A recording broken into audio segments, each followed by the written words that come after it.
smarter, how AI is transforming residential sales in Hyderabad. I'm repeating the topic for the panel discussion once again. The final panel discussion of the day, which is to be followed by a real talk session hosted by Sapna Srivastav, editor Reality Plus. Final panel discussion का topic है selling homes smarter, how AI is transforming residential sales in Hyderabad. AI is basically everywhere, you can't really ignore it. So how you actually integrate its skills and potential to best effect to sell your home smarter. This is something that we're going to be learning in this panel. I'm going to be first talking about our moderator over here for the session. He has over 17 years of experience in the real estate industry, specializing in business strategy, product development, sales, marketing, and of course branding.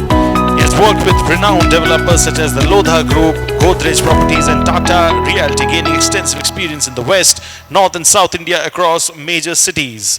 His expertise lies in exploring new markets, creating distribution networks, implementing effective marketing strategies and managing diverse business verticals. Ladies and gentlemen, no brownie points for guessing. Please give it up for Mudit Gupta, Senior Director and City Lead, Hyderabad Anadok Property Consultants Private Limited. Can we please have Mr. Gupta over here on stage, please?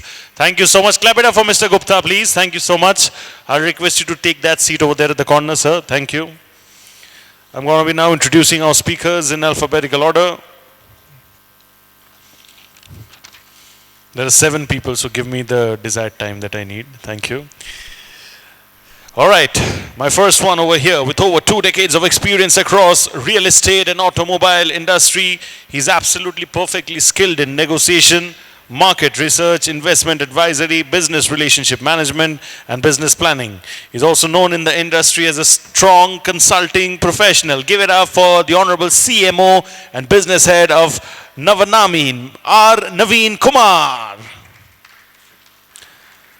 Kudos to Mr. Kumar. Thank you so much, sir, for joining us. We'll request you to, sir, take this seat over here as per the photo arrangement. Social media aesthetics, huh? All right, thank you. My next speaker over here carries over 14 years of experience, and in the last few years, he has been working as a trusted advisor to real estate developers across varied business scales and markets in areas of building capabilities through business and digital transformation, enabling a data-led organization, sales and marketing transformation, establishing centers of excellence for germination of new ideas. Very important. His focus has been on sales acceleration, maximizing returns on marketing investment and customer experience. Give it up for the director, EY Parthenon, Shashank Jain. Can we please have Mr. Jain over here on stage? Clap it up for Mr. Jain. Please everybody, Hyderabad a little louder. Aapko Hyderabadi biryani ki kasam aur zor se bajaiye tali for Mr. Jain, please. Thank you. My next speaker over here, ladies and gentlemen, is a seasoned entrepreneur. He is co-founder of Hala Mobility and partner at E-Infra, established in the year 2011. E-Infra portfolio includes a diverse range of residential, commercial and luxury real estate projects. Ladies and gentlemen, the company emphasizes meticulous space planning, unmatched quality and timely delivery to provide maximum return on investment to its customers. Please clap it up for Snehit Reddy, partner E-Infra. Thank you so much, Mr. Reddy, for joining us over here. My next speaker over here, ladies and gentlemen, is an absolute veteran advertising creative director with a pedigree of defining major brands like Videocon and Manyavar. But real estate has always been his evergreen love. पहला प्यार का पता नहीं, but आखिरी प्यार तो जरूर कह सकते हैं उसको. That is how it is. Spread across India's leading real estate developers. If I put numbers into specifics, 300 plus real estate brands and 1,000 plus real estate projects. His current passion is to nurture distinct real estate communications where brands and not just projects stand out. And of course, give it up for the one and only Mr. Amit Baid, founder and creating director, ABC Brand Advisory. Thank you so much, Mr. Baid, for joining us. Clap it up a little louder for Mr. Baid, please. Maybe creatively, because he's into the business of creativity, right? Thank you. My next speaker over here leads the brand's strategic vision that he's associated with to redefine luxury real estate experiences in the country. With over a decade of experience across marketing, brand management, and performance strategy, he has helped organizations scale through creative storytelling, digital transformation, and data-led campaigns. His experience spans diverse industries from technology and ed tech to luxury real estate. Please give it up for Debopratim Sinha, Head of Marketing, Polomi Estates. Give it up for Mr. Sinha, please. Can we have Mr. Sinha over here on stage? He's not here? Oh, he's not here. I'm going to miss you, Mr. Sinha. I'm sure everybody will. No problem. We'll move on to our next speaker. Ladies and gentlemen, my next speaker is a construction entrepreneur with more than a decade of experience. He leads residential apartment projects and electrical transformer manufacturing business. Vajra Infra envisions creating a new standard in real estate with a relentless focus on quality, design, and user centricity, and to be the brand that pioneers the future of living, be it locally or globally. Global jisko bolte hai, local is the new global, ya fir global is the new local. Whatever it is, it defines the man. Give it up for Surya V, partner Vajra Infra. Thank you so much, sir. As much as I love your work, I'm very, very jealous of your height. If you could give that, please clap it up for the man, ladies and gentlemen. Thank you so much. So I believe all our speakers have joined, and we. One more.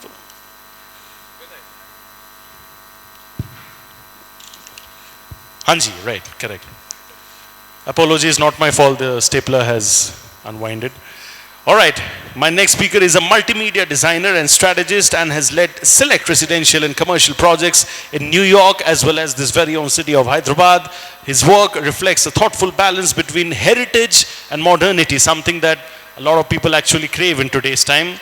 His work reflects a thoughtful balance and at Terminus brings a global perspective to a company committed to creating thoughtfully planned communities and modern urban environments. Ladies and gentlemen, he is whole and soul committed to delivering solutions that are not only visually compelling, but also purposeful, functional, and impactful. Basically, if I put it in words, result-oriented approach is his mantra, and he always delivers results to good effect. Please give it up for Vinay S., Head, Design and Strategy, Terminus Group. Thank you so much for joining us over here.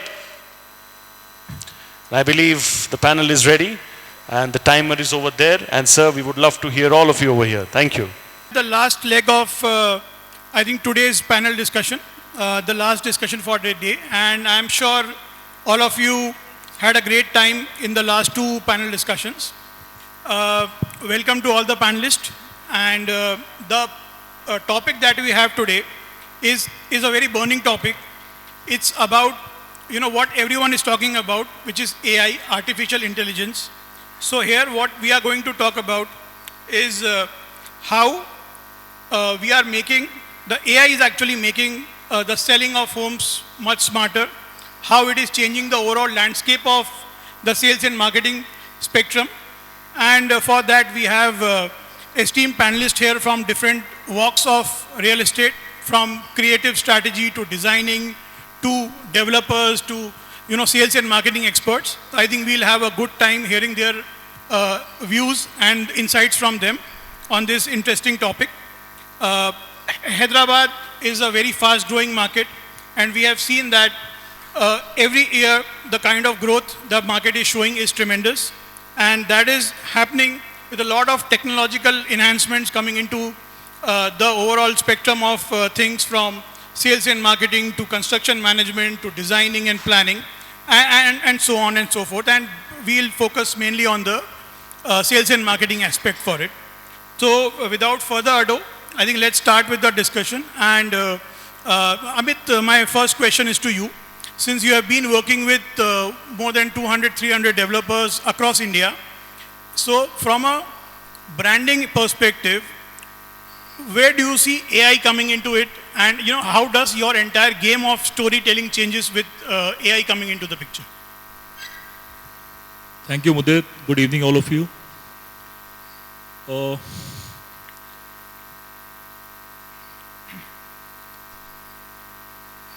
When was the last time we found or we heard that AI fell in love? or AI felt jealous, or AI built a relationship. Right. So I think AI uh, is a tool that can enable relationships, which is relationship equal to branding or marketing, but it is just a tool. It's a good tool, but just a tool. It can help me tell my story. I think AI, at the risk of sounding contrarian, I think AI in the context of branding is overrated. Emotions, relations, feelings, connections, AI has little to do with these things.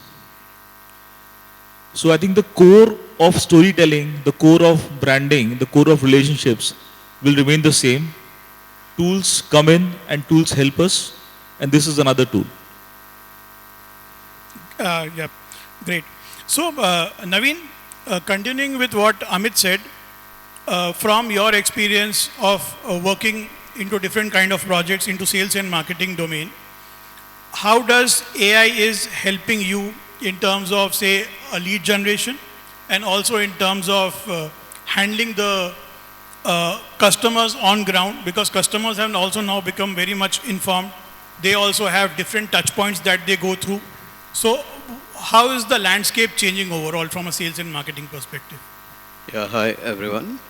Mudit, you see, one thing to start with is that AI is something being introduced or invented by human intelligence first. We need to not forget that, because as he said, AI can help you out process furthermore in many of the processes, but it can't be the front face. Today, while we look at it, probably it is making more sense rather than a volume based, it is making us to do the more precision based now.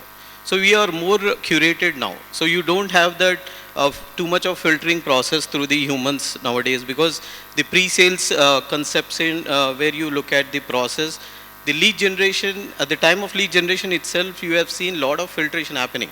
So this data analysis is helping a sales guy to really concentrate on which aspect, on what stage to enter into a human relationship in terms of making the customer invite to the site. Otherwise, what happens earlier, you need to call too many leads and identify which one is the prospect to you. And a lead and a prospect is a big fight always for a sales guy. Whereas AI is definitely helping out in terms of scripting down to asking too many questions automatically. And I think it's a push and pull method. Earlier, we used to push a lot of things to the customers. I think today, customer themselves are pulling the things, details online when they are ready. So whether we are ready, we are keeping these things online ready with our own material available to the clients, that makes more sense. So that's where the AI steps in.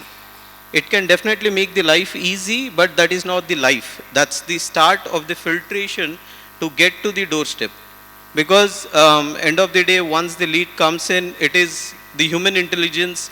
It's a sales guy who need to take it forward, because empathy or the trust and kind of effort you show can't be done by AI. So I'm sure AI is making more life easier in terms of making disasters less, but at the same time it also responds only what you feed. So just to make things right, that what you feed is what something comes. Your prompt is more important. So it's as good as until you are educated to use it well, it is not a good idea. Point taken. So I'm just from an audience perspective, just by show of hands, how many of you have interacted with either an agentic AI bot or an AI call? Just show of hands. So I think quite a few. So yeah, this side. So I think going forward, from a sales and marketing perspective, I think a lot of things will be done through AI, which will kind of make things easier for the team on ground. Less of manpower intervention, more of automatic details which are going to happen, and I think that's going to increase the efficiency to a larger level. Next question is to Shashank. Shashank, you help the developers in, going from, say, a brick and mortar thing to, say, a digitized version of the companies, creating processes, bringing technology, getting AI into the picture. So, and you have been working all across the India. So, what are the do's and don'ts that a developer should look into when they are planning a digital transformation for their company? I think so. Good evening. Thanks for the question. And great question. I've seen many developers burn their hands on this journey.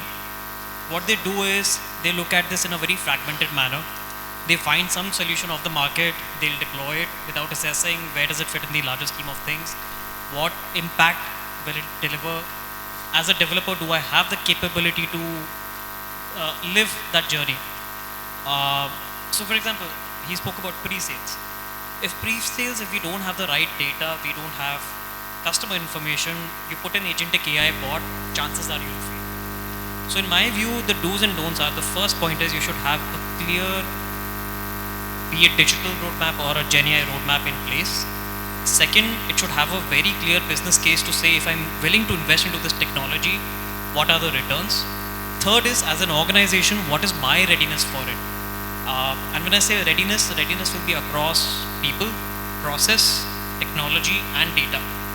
From a people perspective, do I have the people with the right competency? From a data perspective, do I have standard data which the model will use to get trained upon?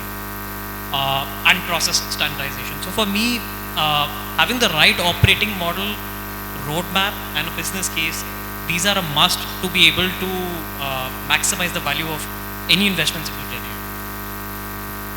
So, Snehit, continuing to what Shashank said, as a developer, where do you see AI fitting in well in your say scheme of things, from say construction management or sales and marketing or CRM, and where do you feel AI coming into first? Good evening, everyone. I'm Sneha. Firstly, I'm a tech founder, so this, I think, relevant experience here. One of the things that we are working very closely is a passion project of mine. Construction is a very data-poor environment. It's a very, very data-poor environment, and it starts from design. So some of the things that we should start working with is we build digital twins for motorbikes for large corporations. That's part of the business that I'm part of.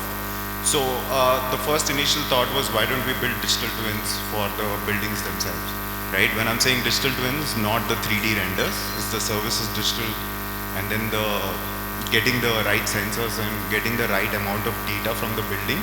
See, AI only works in a data-rich environment, guys. So it's very easy for us today to say that it's far away before AI helps where it's supposed to be helping, but it starts from the first process. If we are getting the right design in, getting the design digitized, getting the services digitized, integrated it, get the right sensors in, integrate it to a building management system, visualize it, and then run analytics, machine learning, and then you get AI. So the curve is a much longer curve, and I think the real smart buildings in our country, or I think in our country, are at least 5 to 10 years away, because first data is the center for AI, right? So one of the things, right, like marketing, I think we have a marketing guru here, right? Marketing is not just about design. It's the story that we are conveying, right? So essentially, a consumer today understands the language that I just spoke. The consumer today understands that it takes time for buildings to be smart. It's just not automation, it's analytics and running maintenances through an AI. That is where the end user feels, okay, the AI is actually helping me. See, the bot is helping the developer, right? But what is helping my consumer? That my building is smart, that my building is sharing data to a central repository, the data is getting stored in the respective heads, the data is rich, then we run machine learning models on them, then you run AI. So essentially your maintenance should be automated, right? The lesser and lesser human intervention you have, the better it is for maintenance over the next 50, 60 years. One classic example I take when I speak to a lot of consumers is, typically, right, if something fails on the 50th floor, it's 2 lift rides. Now imagine we can do it in 1 lift ride, right, where what failed is known centrally. So I pick up, go to my inventory, pick up the item, go on the lift once, fix it, come down. Right? Now, how do we add dollar value to something like that when it is not yet done? So essentially, my take on AI is, because I'm a tech founder, I can't be biased against it. I am for it fully, in the sense that if we make our buildings really smart, the outputs will be visible very clearly to the consumers on the longer run. And in real estate, our gestations are usually much now longer. It's 4 years, 5 years for the gestation of the project itself. So our brand equity will last for 50 years. So if you build, and if I see a lot of young developers here, and I see a lot of young developers who understand these things. So the next step in reality or real estate construction is gonna be, how smart is your building? Well said, Sneh. One thing that I picked up from what you said is that you said it will take around 5 to 10 years for the things to actually show benefits out of it. But since, for the consumer, but since the things are developing so fast and with a lot of IoT systems in place, data collection is not that difficult now.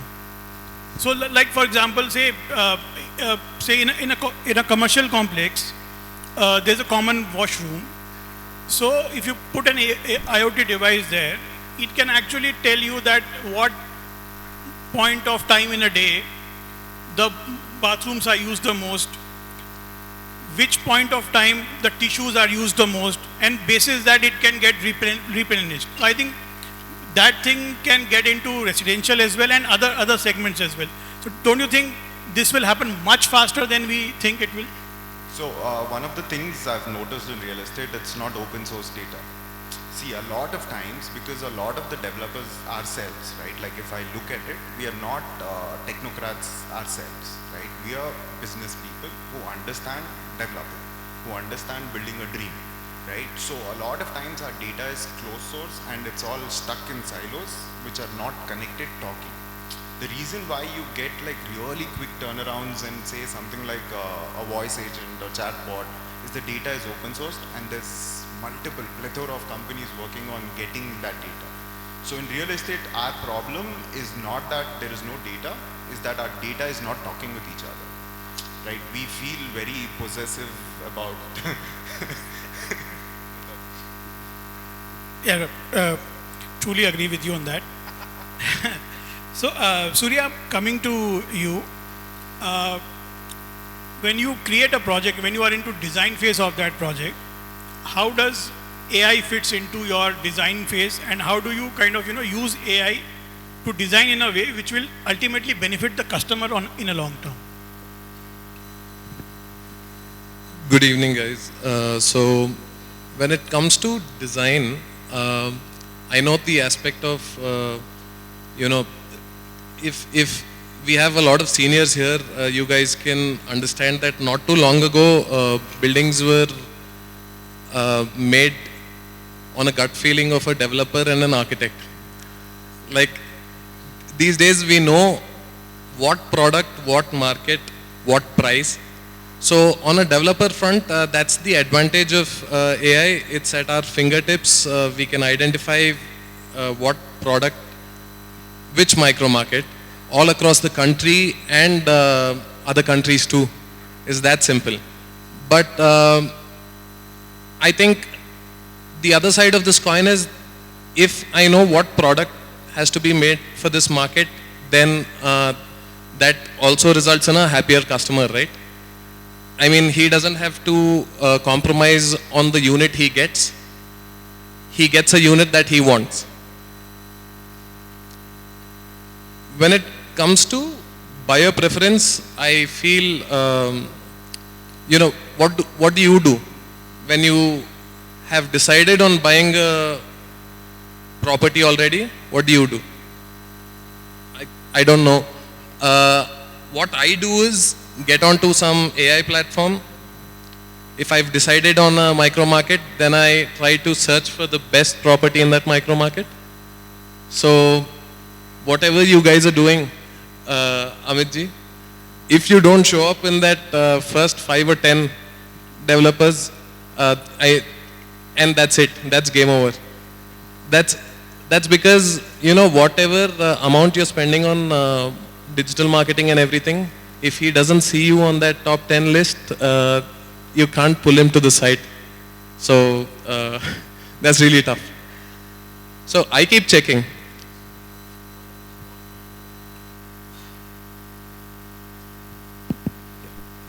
One small point here. I have got nothing against AI. I just feel that as with everything new, the hype overshadows the function. So AI, completely respect AI. We are using a lot of AI. Every member of my team is AI enabled. What small example I would like to share is that if I check myself on AI, there is so much information that is there about me. So AI is quite friendly to me, irrespective of me finding it overrated. So I think if you're on Google, if you're online, AI is going to find you, and so you will show up. What my point was that in terms of branding, in terms of storytelling, in terms of emotional connect, AI will remain a tool and not be the forefront. So, Amit, continuing to what you just said, now from a creative agency's perspective, we can write copies through AI, we can design creatives through AI. So what do you think, is it complementing, or is it like, making the work easier, or making the work difficult in terms of, no innovation? And is it complementing the work that you do? It is definitely helping us. It's a great assistant, and I think if somebody finds it like a boss or a equal colleague, then that person's job is at risk. So if you're not doing something far beyond what AI can do or AI is doing, if you're not writing beyond what AI can write, you are going to lose your job. That's a possibility. So continuing to that, Vinay, you are selling very high-end projects, and when you sell a very high-end project, level of personalization and level of personal connect with the buyer and the consumer is very important. So how do you think in that segment of property, how will AI kind of fit in, and how do you kind of use it to design it to help the consumer from that perspective? Hello. Yep. Okay. So hello everyone and good evening. So to answer your question, Mudit, I think I get a lot of questions about AI. I think design is something that's very subjective to each person. If you look at all 7 of us on this panel, we probably have very different tastes. We prefer different things in our houses. So that's one thing I've noticed, and like I think what Snehit and Surya also said was that in the past, the way that builders built, it was kind of based on your own intuition and what people thought what your competitor is building next door, and we just would kind of blindly take that and follow it. Now there's a lot more data that backs it up, and you have a lot more data that will help guide your project. To answer your question in relation to high-end houses, right? We're doing a project in Hyderabad that's really high-end homes. The clients expect to sit with the owners one-on-one. They want that interaction. They will not be happy if I direct them to an AI-generated bot or anything like that would even help pitch the project. They wouldn't be interested. They want to come, meet the owner, sit in the cabin with them, have tea, have coffee. That's where I feel like when it comes to really high-end residential projects, we might not be able to use AI in terms of that, but in terms of the sales. But when it comes to design, there's a lot that you can do in terms of customization. It's also something that as a developer, I hate sometimes when I get these 3D models that are done and it says change flooring, change this, change that. I always tell the team, I said, No. Just put 2 options. Don't give the client too many because it goes into haywire again. But I feel like that is something that is very nice that AI has been able to do is when you see these systems, right, where everything is fully customizable, where the client can sit in, pick out their wardrobe, pick out the glass, pick out their shower cubicles, etc. We give so many options, in these high-end projects. That's where I feel like AI helps you in terms of the visualization.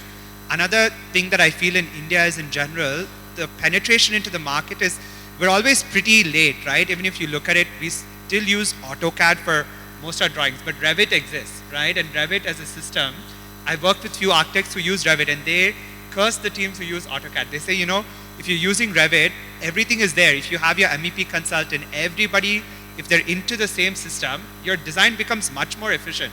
I don't need to go back and forth if the team is using Revit, right? But Revit has been there for years now and we still don't utilize it fully. So I feel like for us to get AI into it, it takes a much longer time. The penetration into the market in terms of design is much slower, like Sneh had said also, is that a lot of the data is not open. The more data you feed it, the better your results are. We don't really have as much data on how people in our climate like to live, how they like to move around their space. We have general data about it, but not specific to the environment.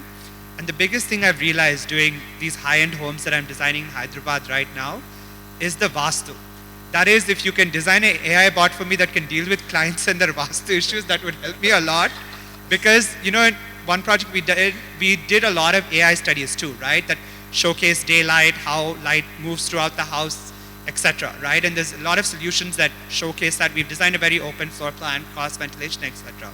But you have each client coming in with their own Vastu person, who then gives you a complete different perspective, and it contradicts each person, right? And that's where I feel like AI will never be able to deal personally with Vastu consultants. And so because of that, it will take us a long time in terms of design to be fully automated and really taken over by AI. I think, there's right now, we're still at the tip of the iceberg, right? Like what Sneh said is we're still kind of on the edge of it. We're starting to see, okay, we can visualize spaces differently. We can get a lot more data on how these units are selling, what product is moving, etc. But when it comes to actually, in terms of the hardcore design, I think we still have a long way to go. So I think now we at least know name of one tool which we are going to go and tell our architects to use. Shashank, if a developer in Hyderabad wants to get into a digital transformation, what is the first step they should do? Well, apart from taking consulting from EY, what is the second step they should do? I thought that was the answer. So like I said, I think, and I think the panel also mentioned that, just don't blindly go shopping for AI tools. Create, I think look through the journey, be it on the customer side or on the product side. There may be a lot of tools in the market, but I think everyone is still experimenting with it. So you should filter through to say what are the must-haves, what are the good-to-haves. Perhaps create a roadmap and a business case. Like I think I can't stress enough on the business case. He's spoken enough about the data part also. So for me, the three things, one is as a developer, my own readiness, not just as a promoter, as an owner, but the team who has to drive it. Simply, I meet a lot of developers and their team feels AI aa gaya, mera kaam done. So should it be like function by function or all organization put together at once? At an enterprise level, you need to have a digital strategy, which is an overarching strategy. GenAI is only a part of it, right? And from there, you break it down to say, what does it mean for my operating model? What does it mean for sales? What does it mean for marketing, CRM, so on and so forth. So I'll give an example. One of the largest developers in Bangalore market, post-COVID, their sales doubled, tripled, which also meant it put a lot of volume pressure on their CRM teams. Almost in a month, they were getting about 10,000 odd tickets. And these were customers just calling up to say, can you give me my statement of account? When is the possession date? So on and so forth. The developer had to put a separate team just to answer to these queries. a team of 10 to 15 people, and yet the customers were never happy. They would end up calling up the promoter directly to say, each time I order from a Zomato or Swiggy, I get a receipt there and then, and here I am at the mercy of your CRM team, chasing them for something that I've paid for. So over a period of time, we used technology, Gen AI, which kind of helped streamline 70% of these complaints. So if used in the right manner, it delivers value. But again, you need to take a step back, look at the entire journey and see where it fits.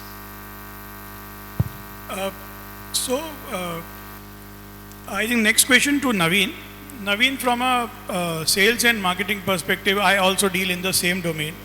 A lot of sales agents or sales managers and telecalling people come and say that, AI is coming, bot is only calling, what do we do? So from your perspective, we will have a lot of sales and marketing people here. How do a sales and marketing person should prepare himself so that he can embrace the AI that will come into the picture, rather than getting frightened from it that it's kind of it's gonna take away the job? I think we are creating ourselves this most of the false kind of an what you call impression about completely AI dominating.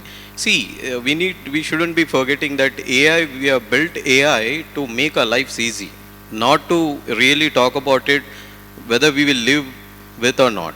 So here the idea is that making how well versed you are about AI, whether you are updated about AI, whether you are learning about AI matters a lot. It is a difference like an literate and an illiterate. Okay, an well-educated guy, he stands out to get a better jobs, and the same way the uneducated guy probably may struggle to get that. Same will follow in the AI. If you are an AI driven, whether it is an IT or whether it is in sales and marketing of any field, if you are upgrading yourself, you stay out in the competition. Otherwise, it is quite difficult. So I would say that in terms of there are a lot of new things in the market where you need to get upgraded by yourself as a company, as a team. A lot of trainings are required, because nowadays what we think is that one chatbot chat, you're selecting, client is selecting few queries and we feel that is AI. No, that is just not even, as how Sneha and Surya was also talking, this is just a tip. We are still living in the almost 10, 15 years back of technology. So that's not an AI. Even today we see automated calls. Like, it feels like a human, but if you see, there is a pause when you get a reply. Right? When you get a reminders to pay your card bills, or you get you get a call from a background of sales, it is only to certain level what you have feed. So one common thing here which will remain strong forever is the data. I completely owe to it, because without data, without anything, you really couldn't have got any response. Today, a lot of us get into ChatGPT, immediately you start asking questions. So that is not something someone sitting there created is giving. That's a, bundles of data to one area which is picking up and giving it back to you. So something what is been there across is coming back to you in a more structured format. How you use this is our sense. So we need to be more educated about AI to stand out as a consultant or as a sales or as a team or an organization. I think that is more, should be helping us, not threatening us. So you talked about ChatGPT. I think what I have observed, and especially in Gen Z, and we I think have 2-3 Gen Zs here. So a lot of search is moving from Google to AI engines. People are not using Google to search, but they are using AI engines to search. So from an SEO perspective, or from a lead generation kind of a perspective, how do you think the things will move forward in terms of, now you do SEO, you bid on keywords and everything, and that shows up in your Google ads. But when you start searching on, say, a ChatGPT, and the result that you get is like completely different, how do you kind of make sure that your project is, say, on the top, or so I think Shashank can answer, or I'm sure Amit would want to put a point. So I'll share a very recent example. I was working with a developer in Bangalore, and this is exactly what we were talking about. And we said, why are we even talking about it? Let's just go to ChatGPT and see what does it talk about you. So we just said, okay, projects in this particular micro market in Bangalore by so-and-so developer. So to our utter surprise, obviously so it picks up information from the internet, right? So the first few things it picked up were not very positive about the delivery, construction quality, promises made, so on and so forth. Which is what led us to talk about, to say, even when you put up your website, how do you optimize your website for ChatGPT or any of the other GenAI platforms? Similarly, when you look at your ORM strategy, how are you optimizing that so that GenAI picks up the right things? And I'm sure Amit would perhaps have more to talk on it, but it's extremely pertinent, and this is something that developers need to factor in their digital marketing strategy. So, Vinay, next question is to you. From an ORM perspective or from a... yeah, Amit, you have to add something. It's a subject that is close to me, so... Yeah. So, there's an entire industry based on gaming Google. We call it the SEO, industry business. So, lot of it is about having good content in place, good online content, relevant content being talked about. But a lot of it is also about stuffing a lot of words and phrases which are aimed at gaming Google. So I think it's very simple with ChatGPT. It's very simple. You have your story, you have your genuine content, and you have it online. And ChatGPT or any other AI platform is going to capture that. Good or bad, if it's online, it's going to find you. So I think all this smartness of trying to game Google, I think we should go beyond that and have a genuine credibility, genuine content in place online. And ChatGPT doesn't ignore, its eyes are everywhere. So you mean like more and more content about you, the better the results will be? More and more good content about you on the net, then the better results. So tell us, if you are a brand, tell me good stories and connect me emotionally. It's a thing that we have been doing in branding for hundreds of years, long before ChatGPT came into place. Do the same thing and ChatGPT will take notice. It will work. What he said. So one is, as a developer, what are you putting out there? And second is, a lot also depends on the user-generated content. What are people talking about you as a brand in the market? And that's why I spoke on the ORM strategy. There. Yeah, so I think on that point, we work very closely with Vinay and Surya, and both of them are very particular about the online reputation management part of it, and what people are talking about them on the net. And I think probably the generation going forward will be like this, because they would use their phone first and then only anything else. So I think it's an open question to both of you. How do you see these things changing in the coming future? How this ORM aspect of it, and what are the things that the developers here should consider when they are planning any new project or launch of a new project or a marketing campaign? I think I'll start off, because I like what Shashank said is a lot of developers, we don't really consider, right, how the AI is trying to read this website, right, or looking through the information there. That's something that I never really personally had thought of before. But I think what Surya said earlier is we all pull out our phone immediately, right?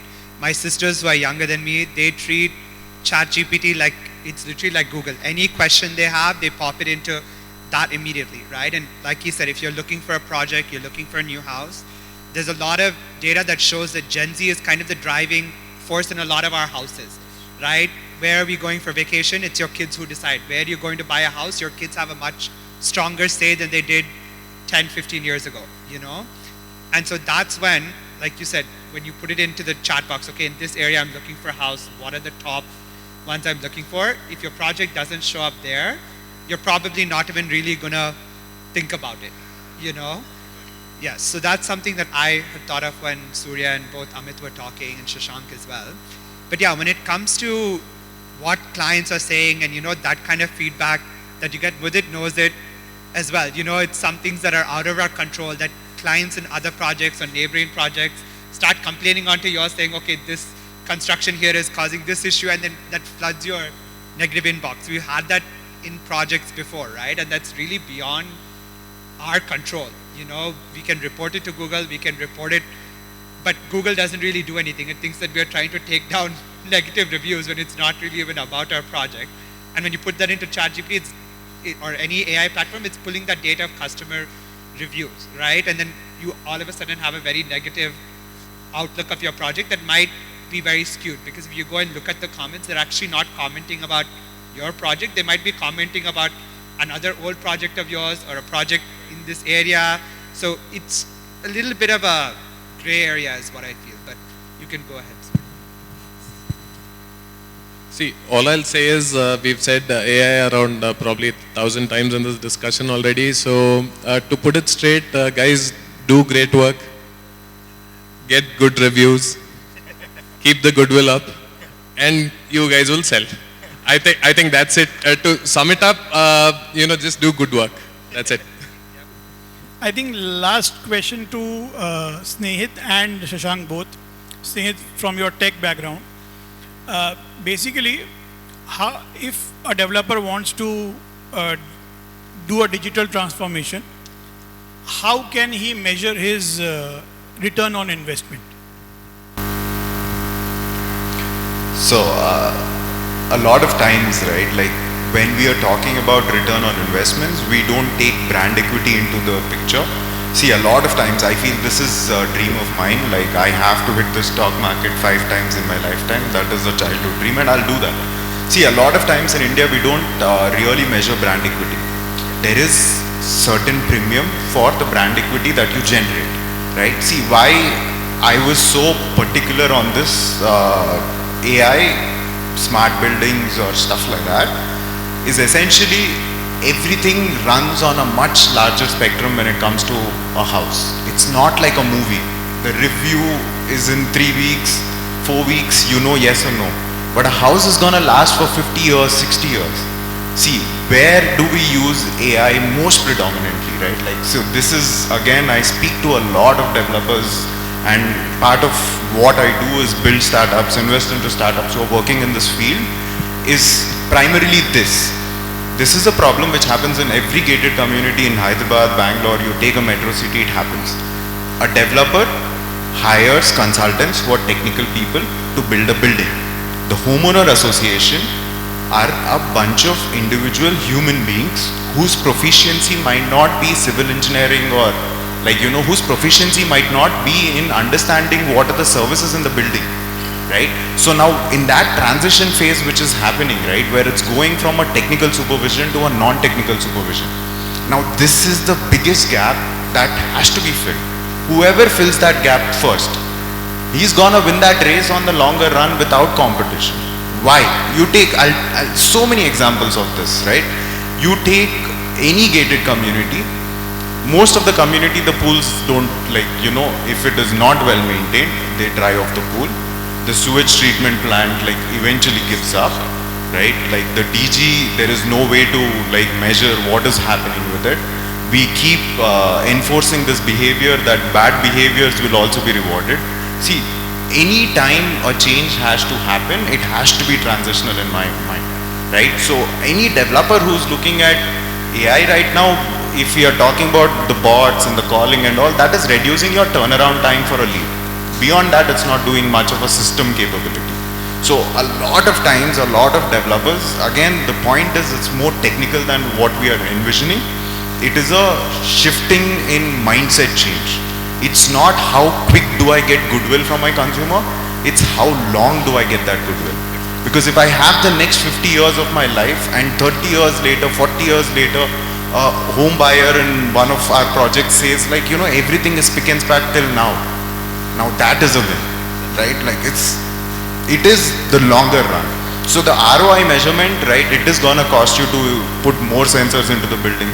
It is gonna cost you to build digital twins. It's gonna cost you more to set up the building management systems, have softwares, again, like there are bunch of tools out there. You need to know how to stitch them at this point. But it is a cost. Like it's a cost like everything else, right? If we are willing to spend on marketing X amount, we should be willing to spend X amount to keep our buildings AI ready, right? And ROIs cannot always be in capital.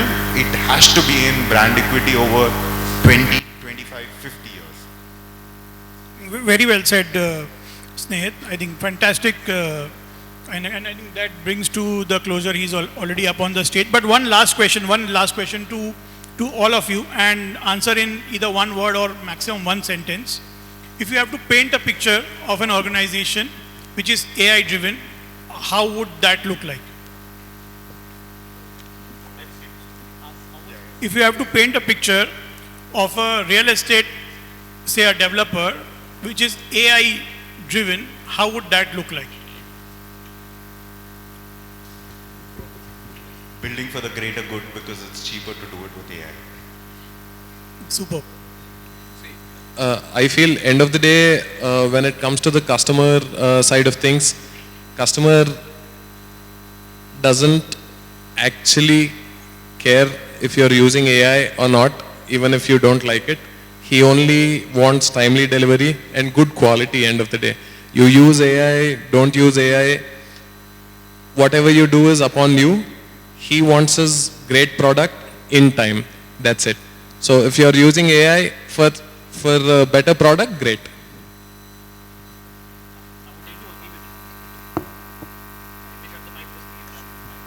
Please use my mic, sir. I think I'll agree with you. So I think, see, be it AI or any other technology, it's only an enabler, right? So AI could happen or enable your back-end operations. 100% agreed with him, as long as you're able to meet your commitments to all your stakeholders, your investors, customers, channel partners, whoever is there in the ecosystem. That would be the right way to judge the effectiveness.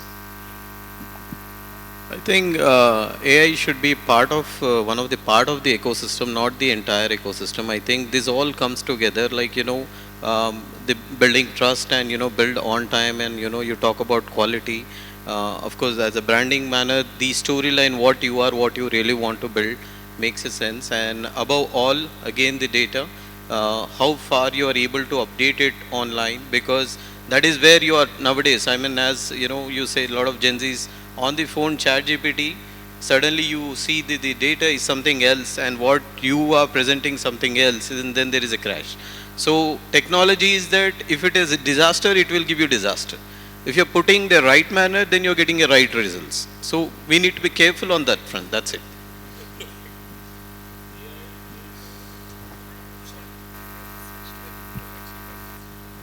Yeah. Okay. AI is not God. AI is your employee. Treat it like that, and it's going to be fine. So I think wonderful insights, and I really liked the session. A big round of applause for all the panelists here. And you have been a great audience. Thank you very much. Thank you so much. A big round of applause for not just the speakers, a big round of applause for the moderator over there as well. Please, bahut shukriya. I request all of you to remain on stage. I'm going to be calling upon stage V. Rajshekhar Reddy, Managing Partner of Gayatri Group, to please kindly come up on stage and give the token of appreciation to our esteemed speakers over here. Can we have a big round of applause for Mr. Reddy as he makes his way to the stage?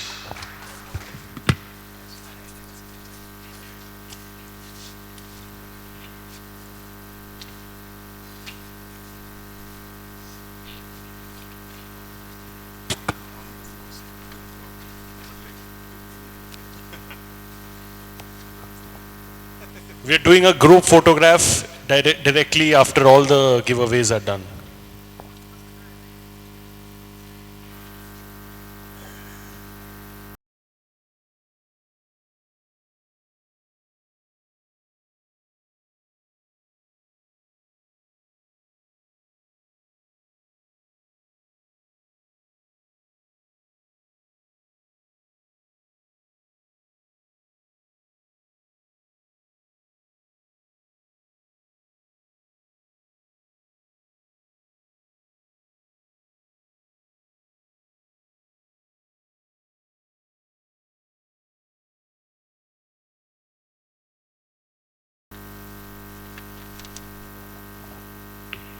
Thank you so much. We'll request all of you to come forward for a nice group photograph, everybody.